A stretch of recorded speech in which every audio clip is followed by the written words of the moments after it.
കേരളത്തിന്റെ 1-ാം നമ്പർ നിയമസഭാ മണ്ഡലമായ മഞ്ചേശ്വരത്ത് ഇത്തവണ നടന്ന വോട്ടെടുപ്പ് വെറും ഒരു പോളിംഗിനപ്പുറം ഒരു ചരിത്ര സംഭവമായി മാറി.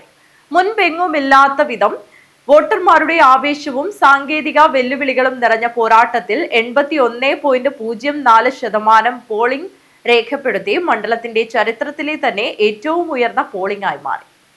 സാധാരണയായി വൈകുന്നേരം 6 മണിക്ക് അവസാനിക്കേണ്ട പോളിംഗ് നടപടികൾ മഞ്ചേശ്വരത്തിന്റെ ചരിത്രത്തിൽ ആദ്യമായി രാത്രി 8:15 വരെ നീണ്ടു. ഹൊസബെട്ടു, കടപ്പുറം, വോർക്കാടി, ബാക്രബൈലു, കുഞ്ചത്തൂർ, തുമിനാട് ഭാഗങ്ങളിലെ ബൂത്തുകളിൽ വൈകുന്നേരത്തിനു ശേഷവും വോട്ടർമാരുടെ വൻ തിരക്കാണ് അനുഭവപ്പെട്ടത്.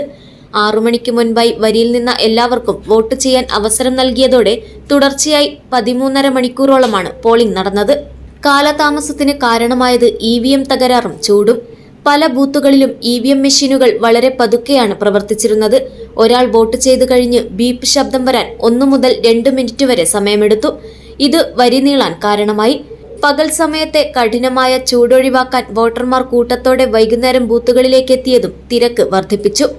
ജില്ലാ തെരഞ്ഞെടുപ്പ് കമ്മീഷന്റെ കണക്കുകൾ പ്രകാരം കാസർഗോഡ് ജില്ലയിൽ ആകെ 78.67% വോട്ടുകൾ രേഖപ്പെടുത്തിയപ്പോൾ മഞ്ചേശ്വരം 81.04%വുമായി ജില്ലയിൽ ഒന്നാമതെത്തി.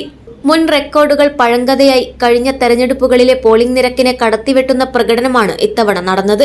2011 75.21%വും BJP വെറും 89 വോട്ടുകൾക്ക് പരാജയപ്പെട്ട 2016 76.33%വും 2001 77.77%വുമായിരുന്നു പോളിംഗ്.